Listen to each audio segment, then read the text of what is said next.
मैं फिर से पूछता हूं, जानबूझ के मारा कि मस्ती में? तो उस तगड़े पहलवान ने इसको बनियान से यहां से पकड़ा और ऊंचा किया, जैसे व्यापारी तोलता है कोई चीज, ऐसे ऊंचा किया। वो बोला, जानबूझ के मारा। क्या? जानबूझ के मारा। एक आदमी अपने घर में बैठा, कुर्सी पे बैठा, वर्तमान पत्र पढ़ रहा था, लहंगा पजामा और बिना स्लीव का बनियान, और पंखे के नीचे बैठा वर्तमान पढ़ रहा था। शरीर देखो तो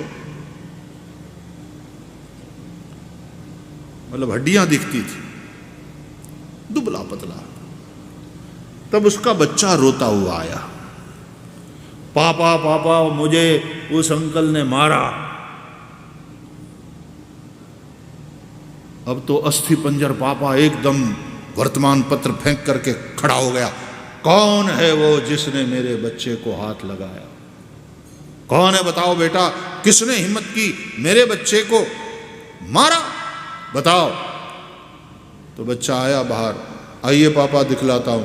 तो गली में एक तगड़ा आदमी, पूरा 6 फीट हाइट, मजबूत आदमी, ऐसे मसल, कहा कि इन्होंने मारा मुझे। तो अस्थि पंजर हो रहे आदरणीय पापा उस आदमी को देखा। पहले तो उसको देखते ही पसीने छूट गए पापा के। इसने मारा? बेटे ने बाहर, हाँ इसी ने मारा। पक्का इसी ने मारा? तो वो आदमी बोला, मैंने मारा। तेरा बच्चा है क्या? मैंने मारा। क्या कर लेगा तू? ये इस तरह से खेल, बॉल यहां लगा मुझे, संभाल अपने बच्चे को। कहां पर रहा है पापा? अस्थि पंजर। दादागिरी मैं सहन नहीं करता, तुमने मेरे बच्चे को मारा। अच्छा, इसने सोचा था कि यदि वो कहे कि भाई नहीं नहीं लग गई, तो इसके साथ टकराने में अपनी भलाई नहीं है, बात को रफा दफा कर देंगे। तो उसने कहा हां मैंने मारा। तो फिर पापा उवाच, जानबूझ करके मारा कि मस्ती में, मस्करी में? इसने सोचा यदि मस्करी, भैया मैं तो मस्करी कर रहा था, ऐसा भी यदि बोल दे तो मामला रफा दफा करने में ही अपनी भलाई है। लेकिन वो तगड़ा आदमी बोले जानबूझ के मारा। क्या कर लेगा तू? जानबूझ के मारा। बोले देखो मेरा गुस्सा बहुत खराब है, जानबूझ के मारा कि मस्करी में, मस्ती में? बोले जानबूझ के मारा। नहीं देखो सीरियस बात है, मैं फिर से पूछता हूं, जानबूझ के मारा कि मस्ती में? तो उस तगड़े पहलवान ने इसको बनियान से यहां से पकड़ा और ऊंचा किया, जैसे व्यापारी तोलता है कोई चीज, ऐसे ऊंचा किया। वो बोला जानबूझ के मारा। क्या? जानबूझ के मारा। तो बोले तो ठीक है भैया, वरना ऐसी मस्करी अपने को पसंद नहीं है। नीचे रख दो, नीचे रख दो। मस्करी नहीं करने का, जानबूझ के मारा हो ठीक है। बच्चे हैं, यदि उपद्रव करते हैं, उद्यम मचाते हैं, तो थोड़ा सा करना पड़ता। मस्करी अपने को पसंद नहीं। चल बेटा। और पापा बेटे को पकड़ करके बीच बीच में पीछे देखते हुए घर में घुस गए।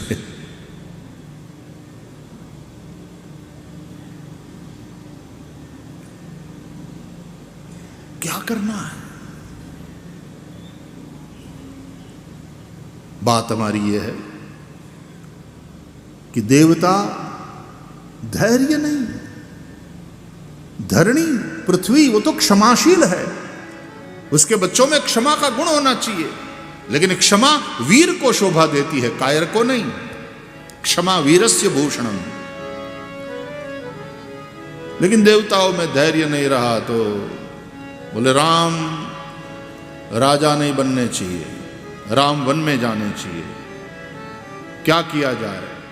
तो सरस्वती को बुलाया, बोले किसी की बुद्धि को घुमाया जाए ताकि राम राजा ना बने।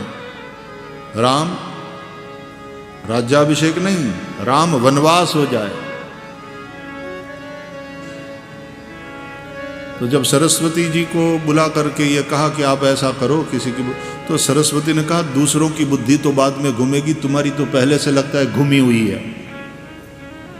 अरे इतना अद्भुत सब चल रहा है और तुम लोग उसमें रंग में भंग डालना चाहते हो। बोले नहीं नहीं, जग कल्याण की बात है, देवताओं का काम है और आप तो देवी हैं, अपना यूनियन, अपनी यूनिटी बनी रहनी चाहिए, आप कुछ करिए। तो सरस्वती ने बहुत गजब का सुनाया है देवताओं को कि देवता तुम लोग स्वर्ग में रहते हो ऊपर बहुत ऊंचे, लेकिन ऊंच निवास नीच करतूती और देख न सकई पराई विभूति। तुम दूसरों की खुशी देख नहीं सकते, तुम्हारी करतूतें बड़ी नीची है, रहते तुम ऊपर हो। कभी कभी तथाकथित हाई सोसाइटी वाले और करतूती बड़ी नीची होती है। नहीं नहीं नहीं, माता सरस्वती शारदे, हम तो जगत कल्याण के लिए ये भूमि का भार हरना है, राम जितना जल्दी हो सके ये करें, इसलिए हम कह रहे हैं। तो फिर सरस्वती जी आती है। अब सुनो जो मैं कहना चाहता हूं कि आई सरस्वती अयोध्या के आकाश में, सोची मां सरस्वती कि किसकी बुद्धि को भ्रमित करूं। तो एक पात्र पर दृष्टि स्थिर हुई। कौन? बोले नाम मंथरा। कैसी है वो?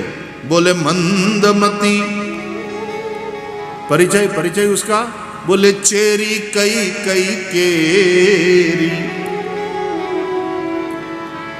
दशरथ महाराज की प्रिय रानी कैकेयी की ये चेरी दासी है। नाम मंथरा मंदमती चेरी कई कई केरी अजस पिटारी ताही करी हो गई गिरा मति फेरी।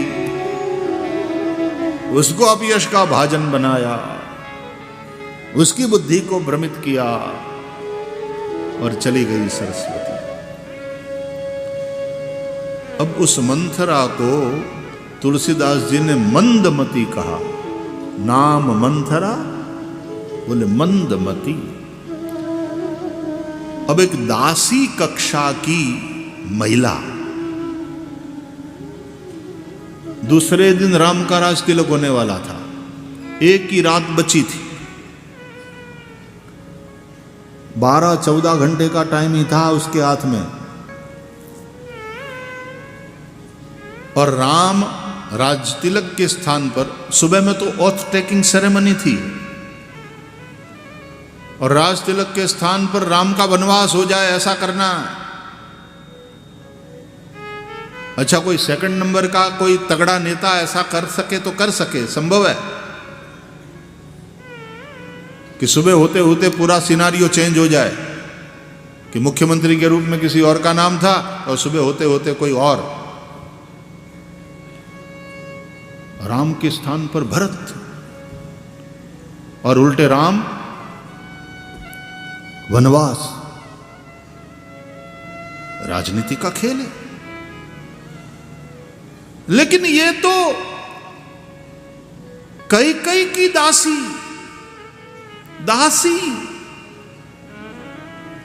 और एक ही रात में उस 12-14 घंटे के खेल में जिसने चक्रवर्ती सम्राट दशरथ के मनोरथ पर पानी फेर दिया, ये कितनी बुद्धिमान महिला रही होगी कि वो किंग मेकर बन गई कि भरत को राजा बनाएंगे। अब ऐसी जो बुद्धिमान महिला और सफल हुई, सफल हुई राम को वन भेजने में। भरत के लिए राजगादी मांगी, उसमें उसकी सफलता नहीं उसको प्राप्त हुई, भरत जी ने राजगादी नहीं स्वीकारी। और फिर बाद में 14 वर्ष भरत जी ने राजकाज चलाया भी तो राम के प्रतिनिधि के रूप में, पादुकाओं को राजगादी पर विराजमान। विश्व के इतिहास में ये विरलतम घटना है भैया जो भारत में घटी कि 14 वर्ष मुख्य गादी पर, सत्ता पर कोई व्यक्ति न बैठा हो, पादुका विराजमान हुई हो और राजकाज अच्छी तरह से चला हो। ये विश्व की विरलतम घटना है रामायण में। लेकिन राम का राज तिलक तो अगली ने होने नहीं दिया, इस हद तक तो वो सफल हो गई। तो उसको मंदमती कैसे लिख दिया तुलसीदास जी ने? यह तो बड़ी बुद्धिमान महिला। लेकिन तुलसीदास जी कहते हैं नाम मंथरा मंदमती। अब जवाब मिलेगा कि कोरा बुद्धिमान होने से कुछ नहीं, जिसकी बुद्धि भगवान के साथ कनेक्ट नहीं है वो बुद्धि का उपयोग तो करेगा, लेकिन वो फिर राम राज्य के लिए नहीं, राम वनवास कराने वाली ही उसकी बुद्धि होगी। ऐसा बुद्धिमान होने का क्या मतलब है? बड़े बड़े बुद्धिमान दुनिया में मिल जाएंगे, हाईली इंटेलेक्चुअल्स, लेकिन उनकी बुद्धि यदि परमात्मा के साथ कनेक्ट नहीं है। इसलिए गीता में भगवान कहते हैं, और आओ उस श्लोक को हम सब गाएं, उसको रिपीट करें, सब गाएंगे। मय्येव मय्येव मन आदत्स्व मन आदत्स्व मयि बुद्धिम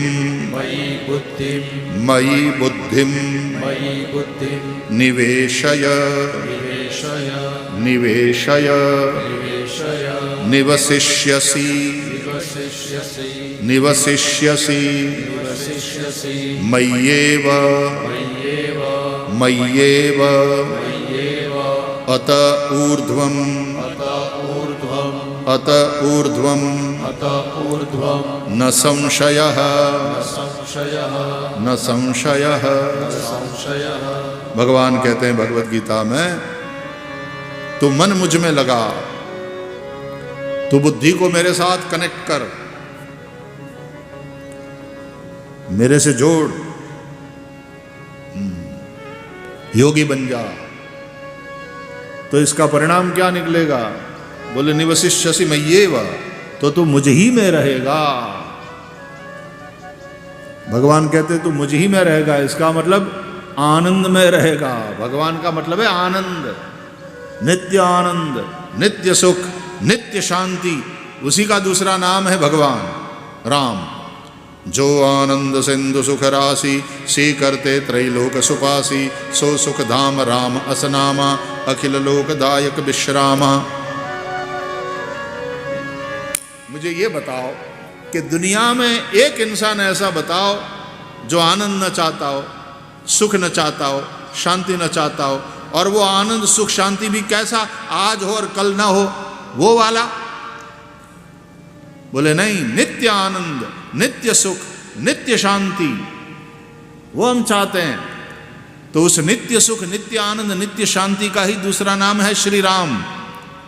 तो कौन है ऐसा जो भगवान का प्रेमी नहीं है? यदि आप मंदिर जाओ न जाओ, पूजा पाठ करो न करो, that doesn't make any difference. आप ईश्वर को चाहते हैं, हकीकत यह है। यदि आप आनंद चाहते हैं, यदि आप सुख चाहते हैं, यदि आप शांति चाहते हैं, मतलब आप ईश्वर के प्रेमी हैं, आप भक्त हैं।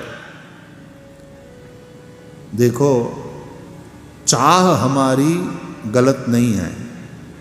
आनंद को चाहना, सुख को चाहना, शांति को चाहना, इसमें क्या गलत बात है? चाह गलत नहीं है, लेकिन राह हमारी गलत है। उस सुख की प्राप्ति के लिए हमने जो रास्ता चुना है ना, वो गलत है, तो वो कहीं गलत रास्ता चुन न लो, इसलिए कथा है, इसलिए सत्संग है, इसलिए साधु संतों की वाणी है। वो मार्गदर्शन कराती है कि ये सही राह है। अब रामायण की थोड़ी चर्चा चल पड़ी है, महाराज जी आप सामने बैठे हैं, तो फिर थोड़ा एक प्रसंग और उस और ध्यान जाता है कि रामायण में दो, एक भाई और एक बहन, भाई बहन की कथा है। उसमें भाई सीता को चाहता है और बहन राम को चाहती है। भाई का नाम है रावण और बहन का नाम है शूर्पणखा। भाई सीता को चाहता है, इसलिए तो सीता का हरण किया, और बहन राम को चाहती है, इसलिए तो सुंदरी बनकर के गई राम के पास कि राम मेरे साथ विवाह करे।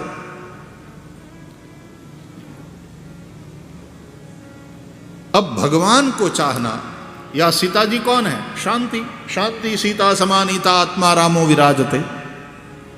कौन है जो शांति नहीं चाहता? कौन है जो आनंद नहीं चाहता? तो रावण ने जो चाहा, शूर्पणखा ने जो चाहा, वही तो हम लोग भी चाहते हैं। तो रावण और शूर्पणखा खराब और हम लोग अच्छे। अरे चाह तो उनकी भी वही है जो हम चाहते हैं, तो वो लोग खराब क्यों हैं? बोले चाह उनकी गलत नहीं है, राह गलत है। आनंद की प्राप्ति के लिए, शांति के लिए उन्होंने जो रास्ता चुना वो गलत है। रावण ने सोचा साधु बनूंगा तो शांति मिलेगी, सीता। शूर्पणखा ने सोचा मैं सुंदरी बनूंगी, फेयर एंड लवली लगाऊंगी तो आनंद मिलेगा।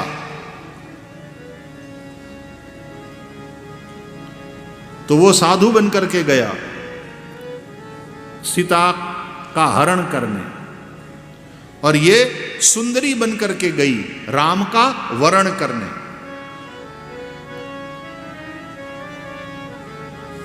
लेकिन वो साधु भी बना तो नकली। रावण साधु बना है लेकिन नकली, क्योंकि यदि असली साधु बनता तो उसमें भोग नहीं योग होता। यदि असली साधु बनता तो उसके जीवन में त्याग होता, साधु के जीवन में त्याग होता। और त्याग यदि होता तो शांति स्वाभाविक रूप से उसके जीवन में होती, क्योंकि त्यागात् शान्तिरनंतरम, भगवत गीता का सूत्र है। जहां त्याग है वहां निरंतर शांति। लेकिन रावण के जीवन में कहीं त्याग नहीं है। और वो सुंदरी बन करके गई शूर्पणखा, लेकिन वो भी असली नहीं है, तो वो राक्षसी। और सुंदरी का भेष बनाया है पफ पाउडर कॉस्मेटिक्स से।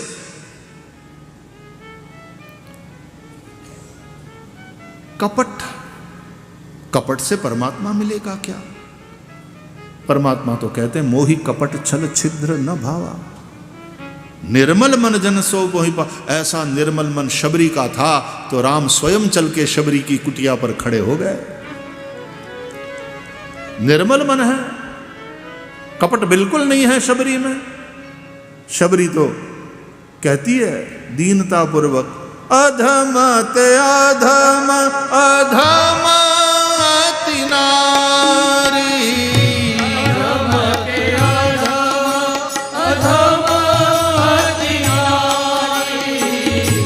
दिन मह में मति मंद अघारी,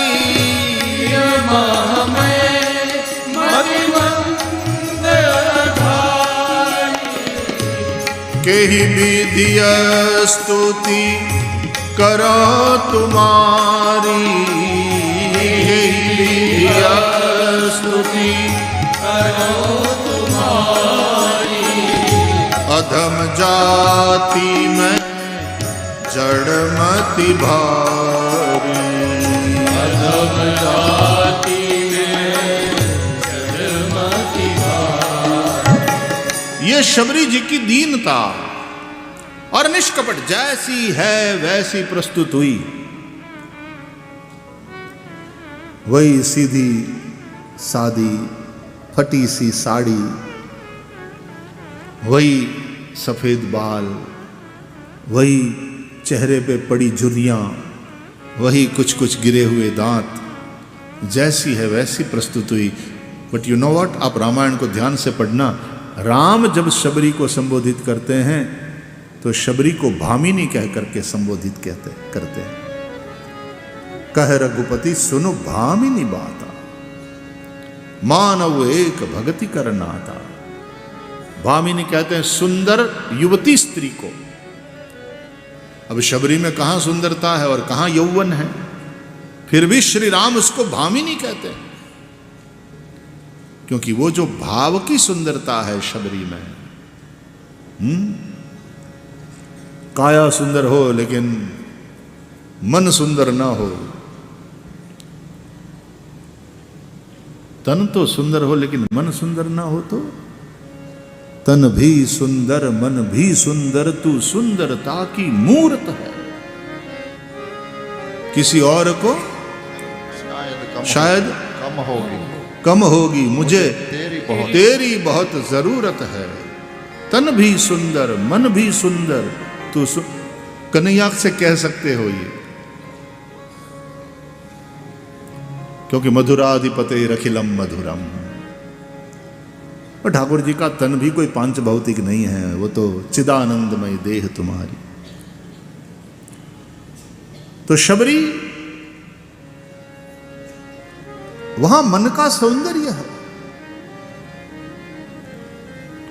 राम जी उसको भामिनी कह करके संबोधित करते हैं। और शूर्पणखा है राक्षसी और सुंदरी स्त्री का भेष बना करके, बनावटी सौंदर्य, और गई।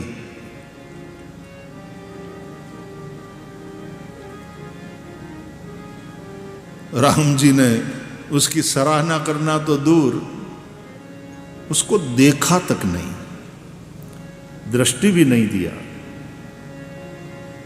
सीतई चितई कही प्रभु बाता, अहि कुमार मोर लघु भ्राता।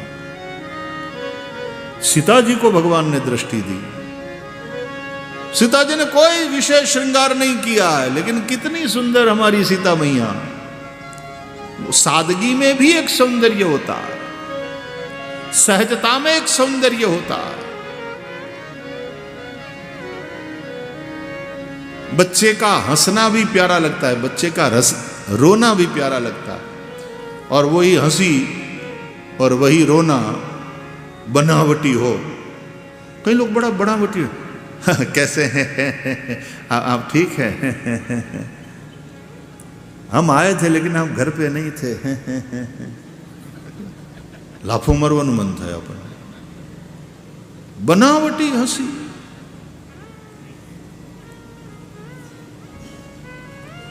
बनावटी रोना बड़ा भद्दा लगता। ऐसे रोने वाले पे दया नहीं आती, गुस्सा आता। बंद कर नाटक, एक दूंगा। तो सहजता में सौंदर्य है, सादगी में सौंदर्य है, सात्विक भाव में सौंदर्य है। सीता जी को देख करके भगवान राम जवाब जरूर दिए शूर्पणखा को, दृष्टि भी नहीं दिए। ये बनावटी सुंदरी बनकर आई थी, उसको राम जी ने देखा तक नहीं।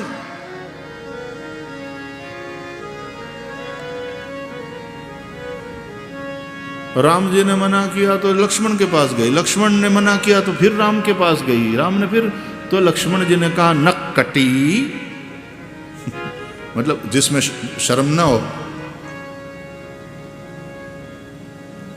यूं ही नाक लेकर के घूम रही है।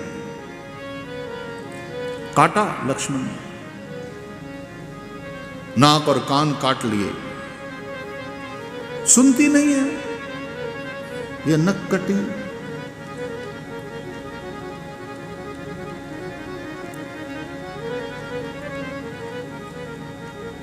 तो सुंदरी बनूंगी तो राम मिलेंगे, साधु बनूंगा तो सीता मिलेगी।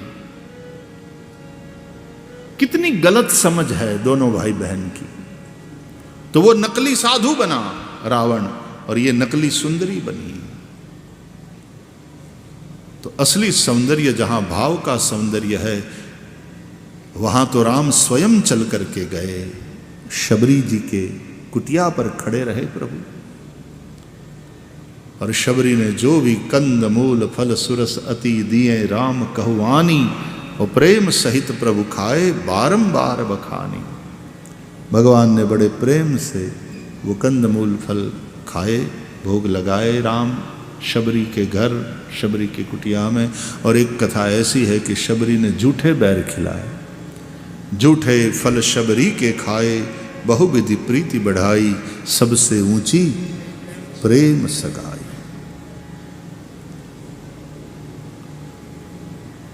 तो जो रावण चाहता है, जो शूर्पणखा चाहती है, वही तो हम लोग भी चाहते हैं। हम लोग भी शांति चाहते हैं, हम लोग भी आनंद चाहते हैं।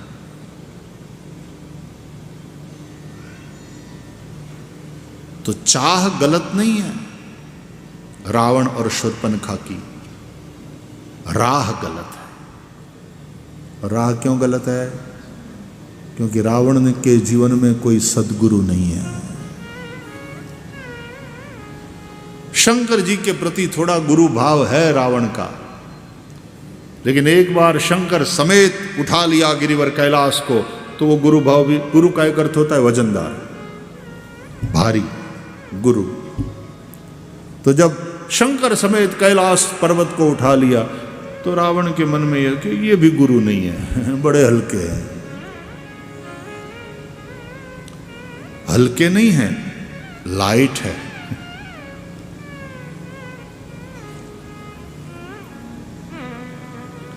हास्य हळवू होय ने ए बराबर, पण हास्य हलकू होय तो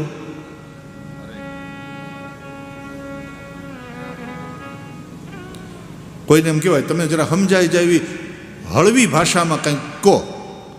ये हळवी भाषा में बोले बराबर, हल्की भाषा में बोले तो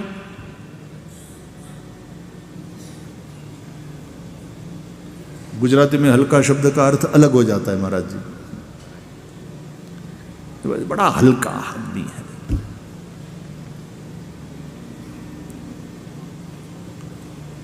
तो इसलिए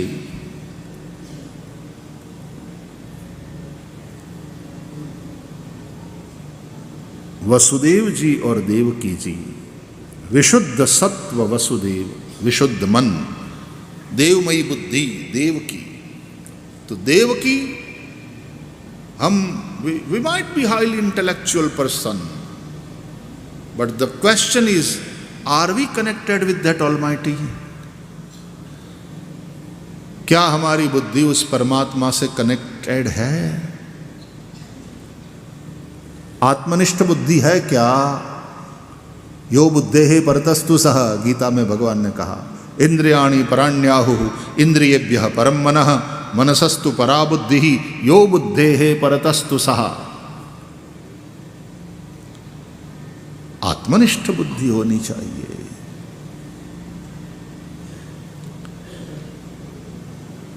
तो बुद्धि देवमयी हो, मन विशुद्ध हो, मन मलिन ना हो। और इसलिए क्या करना चाहिए? बोले सत्कर्म और सत्संग, दो चीजें ना छूटे। पूज्य डोंगरे जी महाराज कहा करते थे कथाओं में कि बाकी सब कुछ भले ही छूट जाए, दो चीज नहीं छोड़ें, सत्संग और सत्कर्म। सुबह में घंटा 1.5 घंटा सत्कर्म करो, पूजा पाठ सेवा जप, और सायंकाल घंटा 1.5 घंटा सत्संग करो।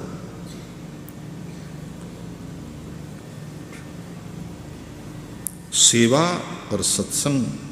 गुजरात के संत पुनीत महाराज भी कहते थे कि करने लायक ये दो ही काम है, करवी तो जन सेवा करवी, लेवू प्रभु नु नाम।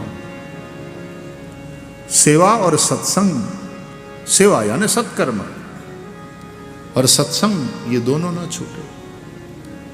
तो देखो कथा क्या करती है, ये जो इतने दिनों से आयोजन है, पूरा मिराणी परिवार सुबह में ठाकुर जी की सेवा में। मैं भले ही नहीं आता हूँ, लेकिन फोटो मेरे पास आती है कि किस तरह से आप सुबह सुबह पूजा कर रहे हो, और मैं भी ये लोग किस तरह से पूजा कराते हैं रिपोर्ट लेता हूँ। हम लोग कथा का ये करते हैं तो ये नहीं बस केवल कहने सुनने की बात नहीं, श्रीमद् भागवत में जिस तरह से कथा की विधि लिखी है, यथासंभव तद अनुसार सब कार्य संपन्न किया जाए। देव स्थापन करना चाहिए, नित्य देवताओं की पूजा करना चाहिए, विष्णु सहस्त्र नाम से तुलसी भगवान को समर्पित होनी चाहिए, हो सके तो उपवास करके कथा सुनना चाहिए। उसमें कोई तकलीफ होए तो एक समय एकाशन करके कथा श्रवण करना चाहिए। नख रोम का छिदन नहीं करना चाहिए, क्रोध नहीं करना चाहिए, ब्रह्मचर्य का पालन करना चाहिए, यथासंभव भूमि शयन करना चाहिए, हो सके तो पत्रावल्यांच भोजनम आदि आदि सारे नियम बताए गए। भोजन भी हो सके सात्विक, पायस इत्यादि का। अब आजकल आप लोग आनंद कराते हो, बड़ी उदारता पूर्वक जिमाते हो कई प्रकार के व्यंजन, और मैंने देखा है और ये गलत है कि कई जगह तो कथाओं में भी लहसुन प्याज का लोग उपयोग करते हैं। महाराज जी नहीं खाते, अपने को तो चलता है। अरे थोड़े दिन के लिए तो संयम करो।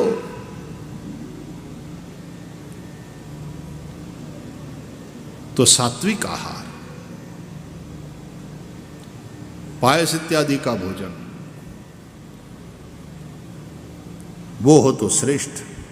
भूमि शयन और पत्रावल्यांच भोजनम। कथा के शुरुआत के दिनों में मैं स्वयं इन सभी नियमों को बहुत कड़ाई से पालन करता था। चटाई लगा करके भूमि पर शयन करता था, पत्रावली में भोजन आदि आदि बहुत। फिर कथा लगातार होने लगी और फिर उम्र भी बढ़ने लगी, तो धीरे धीरे चढ़ गए ऊपर बिस्तर पर, और तब नींद आ भी जाती थी, वो भी जमाना था। लेकिन हमने यथासंभव उन नियमों का पालन किया, कराया।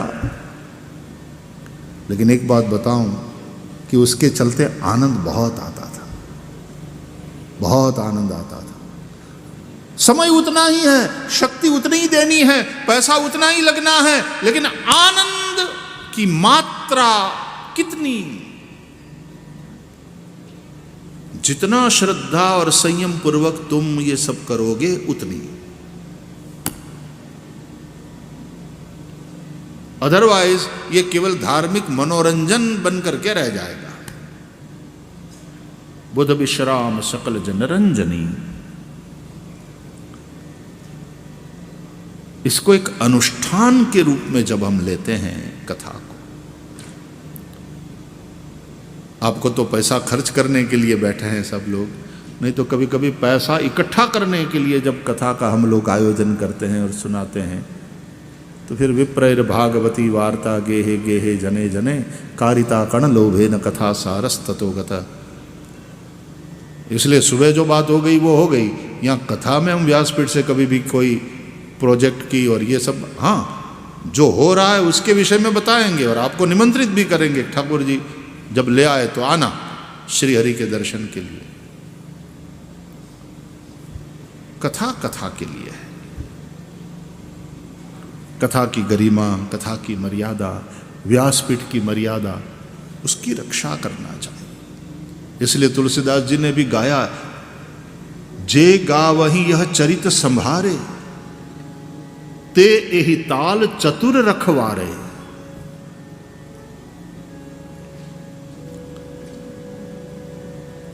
हम लोग ही हमारे धर्म की मर्यादा का पालन नहीं करेंगे।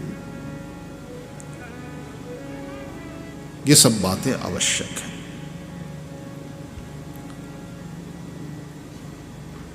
तो आज देखो सत्कर्म होता है ना, सुबह घंटा डेढ़ घंटा पूजा में बैठो, उसका आनंद है। और ये करोगे, जो योगाभ्यास करता है उसको योग से प्राप्त होने वाली स्फूर्ति, शक्ति, ताजगी, उसका अनुभव होता है। जो केवल योग के विषय में सुनेगा ही, हमारे जैसा आदमी करेगा नहीं, तो उसको कैसे पता चलेगा? जो व्यायाम करते हैं वे व्यायाम से होने वाले लाभ का अनुभव करते हैं और वो कहते हैं कि भाई करो, ये करने से बहुत लाभ है। तो करोगे तो मिलेगा ना। तो रोज सुबह उठ करके शौचादि से निवृत्त होकर के, स्नानादि से निवृत्त होकर के और फिर पूजा में बैठ जाना, भावपूर्वक ठाकुर जी की पूजा करना। गणेश जी की पूजा करते करते कभी कई यजमान होते हैं, पंडित जी से कहते, पंडित जी अथर्व शीर्ष से अभिषेक कराना, गणेश जी का भी पूजन षोडशोपचार कराना, हम समय देने के लिए तैयार हैं। पूजा में कहीं कोई कमी मत रखना, न हमारी ओर से कोई द्रव्य की, पदार्थों की कमी होगी, न समय की, न श्रद्धा की। गणपति अथर्व शीर्ष के द्वारा गणेश जी का अभिषेक कराना।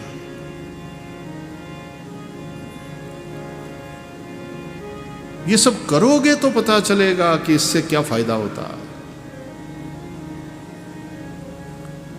आलस कर जाते हैं हम, और समय तो गया, चूक जाते हैं हम। दान करो, पूजा करो, कथा के अंत में यज्ञ करो। निष्काम है तो विष्णु सहस्त्रनाम का पाठ कर लो, ठीक है। ये सारी बातें जो श्रीमद् भागवत के महात्म्य में भगवान वेदव्यास जी ने लिखी है, तद अनुसार हम करेंगे तो उससे मिलने वाला जो धार्मिक आध्यात्मिक लाभ है उसका अनुभव कर पाएंगे। तो ये सत्कर्म करोगे, इससे मन की शुद्धि, उसी को कहते हैं वसुदेव। और फिर जो कथा सुनोगे, सत्संग, बहुत श्रद्धा पूर्वक श्रवण करो, और ये श्रवण करोगे कथा भगवान की मंगलमयी, तो उससे तुम्हारी बुद्धि देवमयी होगी। उसी को कहते हैं देवकी। अब उस वसुदेव और देवकी, वो वाली देवकी जो है ना, वो वसुदेव को देवो, कन्यादान करो। उस बुद्धि का, देवमयी बुद्धि का विशुद्ध मन वसुदेव से विवाह कर दो, और उन दोनों के मंगल विवाह से, और वो दोनों संयम पूर्वक भजन कर रहे हैं, और तब क्या हुआ? बोले श्री कृष्ण का प्रागट्य हुआ, आनंद घन भगवान का प्रागट्य हुआ। ब्रह्मानंद की एक झलक तो मिल ही जाएगी तुम्हें। तब कहोगे कि वाह, कथा में इतना आनंद आया। वो दिन अलौकिक थे, बड़ा अद्भुत रस।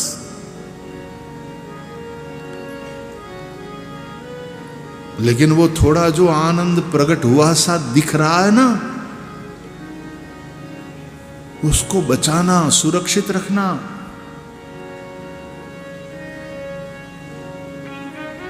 नहीं तो कंस मार डालेगा, वो तो तैयार ही है। कंस यानी देहाभिमान, फिर से याद करो।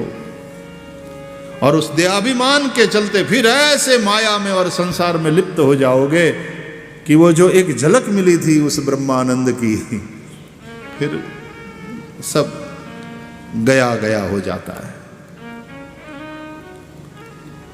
करना क्या चाहिए? जैसे वसुदेव जी ले चले अपने लाला को कंस से बचाने के लिए, और जमुना के उस पार गोकुल में गोकुल में ले चलो। उत्सव गोकुल में हुआ, प्रागट्य मथुरा में। ये मथुरा सूक्ष्म शरीर का प्रतीक है, गोकुल स्थूल शरीर का प्रतीक है, और द्वारका कारण शरीर का प्रतीक है। ठाकुर जी की लीला इन 3 स्थानों में मुख्य रूप से चली है। तो ये 3 शरीर है हमारे, स्थूल शरीर, सूक्ष्म शरीर, कारण शरीर। दिस फिजिकल ग्रॉस बॉडी, स्थूल शरीर गोकुल, गो इंद्रियां, कुल समूह, इंद्रियों का समूह गोकुल। हाथ, पैर, माथा, नेत्र, नासिका, मुख, कान, पेट, छाती, सारा अंग अंग मिला करके उसके समूह को क्या कहेंगे? शरीर। ये स्थूल शरीर, ये गोकुल है। उसमें वो ब्रह्मानंद, वो परमानंद जाए तो फिर उत्सव होता है, फिर तुम्हारे पांव थिरकने लगते हैं, फिर तुम्हारे हाथ तालियां बजाने लगते हैं, फिर तुम्हारी आंखें नाचने लगती है, फिर तुम्हारा मुंह गाने लगता है कि नंद के आनंद भयो जय कन्हैया लाल।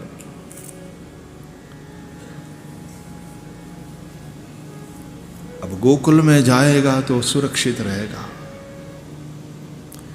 यानी आचरण में आएगा। इंद्रियां, गो इंद्रियां आचरण में ले आओ। अब आनंद आ रहा है, जप बढ़ाते चलो। आनंद आ रहा है, पूजा करते चलो, ब्राह्मण मुहूर्त में उठ करके ध्यान लगाते चलो। आनंद आ रहा है, गुरुदेव बहुत आनंद आ रहा है, आपका आशीर्वाद है, बेटा और बढ़ाओ भजन, और बढ़ाओ, और बढ़ाओ भजन। गोकुल में पहुंचाओ। और गोकुल में पहुंच गए तो उत्सव उत्सव उत्सव है। नंद यशोदा के घर, जो सबको आनंद दे वो नंद, औरों को यश दे वो यशोदा। देखो यहां देने की बात है, उदारता। हमारे ब्रह्मलीन पूज्य स्वामी सत्यमित्रानंद जी महाराज कहते थे, जो देता ही देता रहता है वो देवता, और जो लेता ही लेता रहता है वो लेवता। बोले देवता कम है, लेवता ज्यादा है।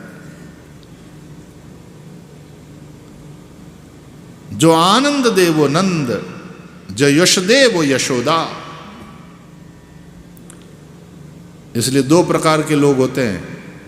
एक वो जहां जाते हैं वहां आनंद होता है, और दूसरे वे जहां से जाते हैं वहां आनंद होता है।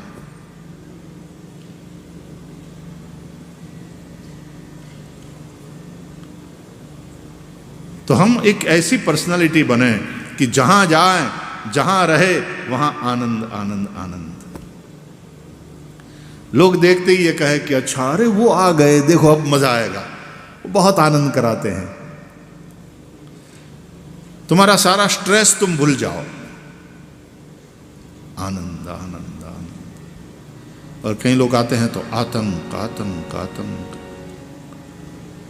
कौन सा आया तो आतंक आतंक आतंक, नहीं तो आनंद आनंद आनंद। तो भगवान पधारे गोकुल में, और उत्सव गोकुल में हुआ। आओ, गोपियां जो उत्सव मना रही है, व्यास जी वर्णन करते हैं, जब भगवान का प्रागट्य हुआ, नंद बाबा जाताल्लादो महामनाहा, आनंद से भर गए। आहूय विप्रान, वेदज्ञान विप्रान आहूय, ब्राह्मणों को बुलाया। कैसे ब्राह्मणों को? वेद जानने वाले, वेद पढ़े हुए। संस्कार कराना है, कोई कर्मकांड कराना है, कोई सत्कर्म कराना है तो वेदज्ञ ब्राह्मणों को बुलाओ। और ब्रह्म भोजन कराना है तो कोई भी सुपात्र ब्राह्मण, वो भले ही अनपढ़ हो, प्रेम से गायत्री जपता हो, पर्याप्त है। सुपात्र है, उसको जिमाओ, उसको वस्त्रदान दो, दक्षिणा दो, प्रणाम करो, कोई बात नहीं। लेकिन यदि कोई बड़ा यज्ञ करना है तो किसी विद्वान ब्राह्मण को ही आचार्यत्व के लिए बुलाना होगा। तो यहाँ जात कर्म संस्कार कराने थे। आहूय विप्रान वेदज्ञान, वेदज्ञ ब्राह्मणों को बुलाया। नंद बाबा ने स्नान किया और नंद बाबा सुंदर वस्त्र अलंकार आभूषण तैयार हुए। ग्वालों ने तैयार किया, इस तरह से तैयार किया जैसे नंद बाबा दूसरे दूल्हा, दूल्हे की तरह सजे। अपने घर जब ठाकुर जी पधारते हैं तो बंठन के तैयार, ये थोड़ी कि भगवान की पूजा है और फटे हाल और जैसे तैसे मैले कपड़े और बिखरे हुए बाल और उबासियां लेते हुए पूजा में बैठे, नहीं। ठाकुर जी पधारे हैं बंठन के तैयार होकर। नंद बाबा तैयार हुए, ब्राह्मण देवता आए और स्वस्ति पुण्यावाचन किया। कारयामास विधिवत पितृदेवार्चनम तथा, पितरों का और देवताओं का विधिपूर्वक पूजन किया।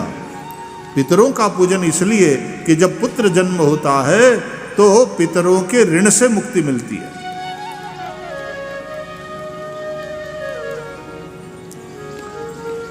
बहुत दान दिया नंद बाबा ने। धेनु नाम नियुते प्रादार, 7 तिल के बड़े बड़े पर्वत बनाए, वो दान में दिए। जब संतान का जन्म होता है तब भी हम देते हैं। अच्छा, कोई बड़े का शरीर शांत हो गया परिवार में, पूरी आयु भोग करके गए, तो उस निमित्त भाई हम देते हैं दान। इसलिए ऐसे दोनों प्रसंगों में दान देने की महिमा है।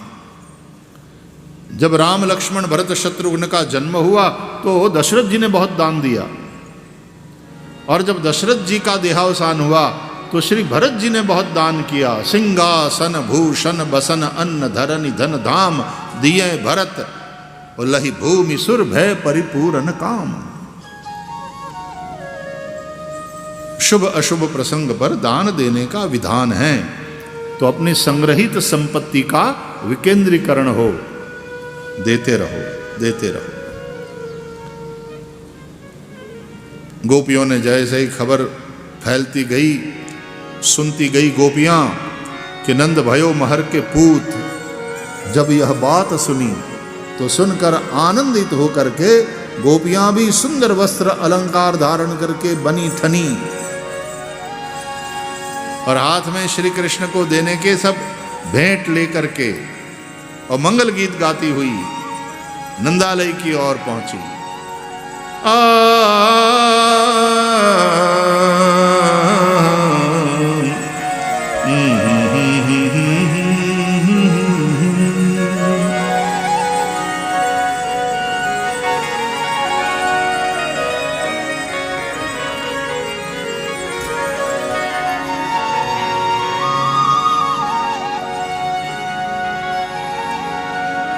ब्रज में वह रही जय जयकार,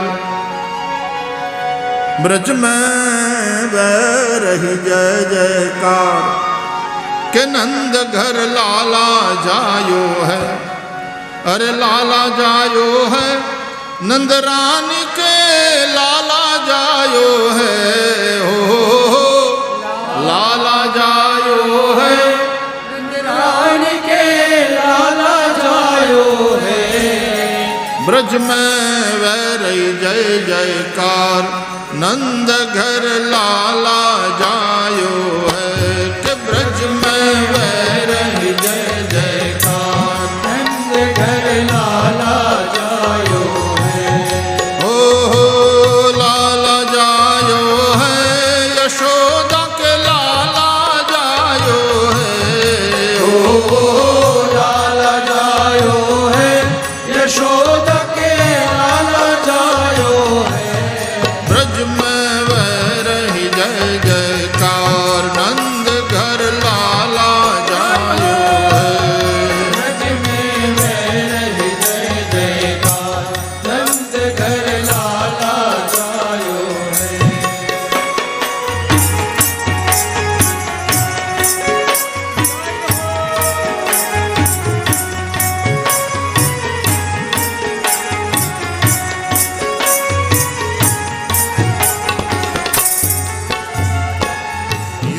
के यूथ नंद घर आवे,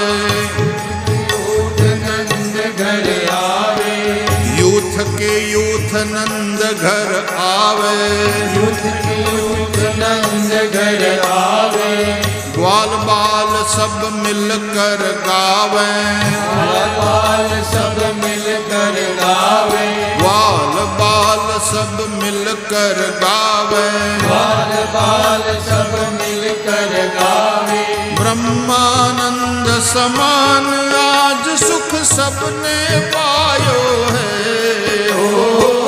ब्रह्मानंद समान आज सुख सबने पायो है, कि ब्रज में वही जय जयकार नंद घर लाला जायो है, ब्रज में है रही जय जयकार नंद घर लाला लाला जायो है।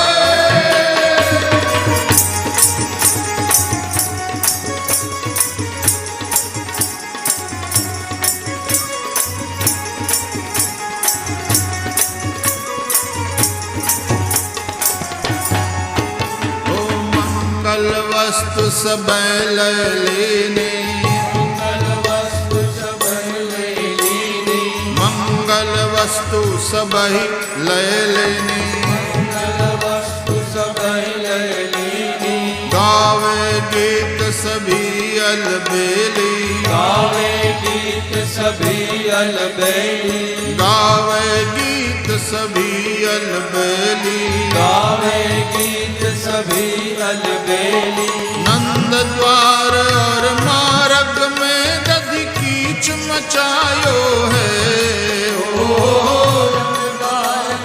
भारत में यद कीच मचायो है, कि ब्रज में वह रही जय जयकार नंद घर लाला जायो है, ब्रज में है रही जय जयकार नंद घर लाला लाला जायो है।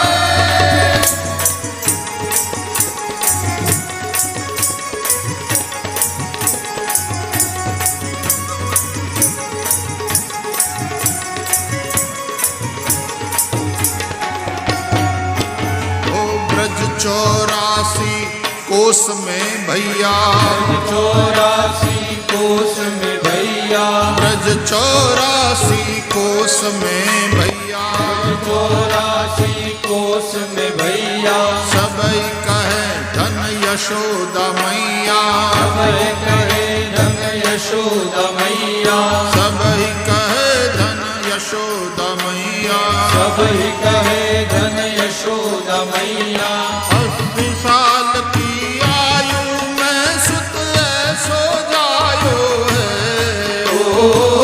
80 साल की आयु में सुख ने सो जायो है, कि ब्रज में वह रही जय जयकार नंद घर लाला जायो है, ब्रज में है रही जय जयकार नंद घर लाला खुदा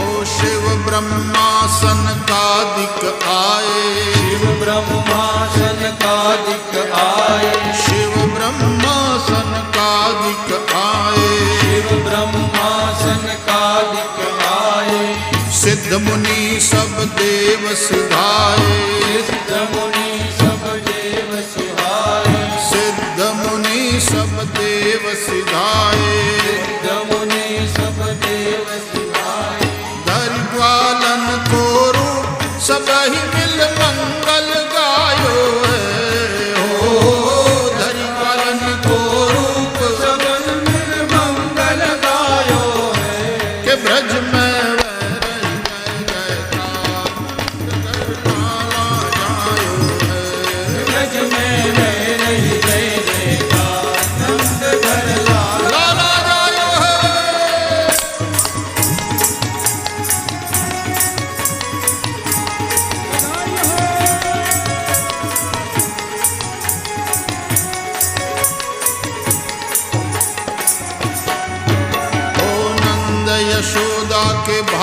की बड़ाई, नंद यशोदा के भाग्य बढ़ाई, नंद यशोदा भाग्य की बड़ाई,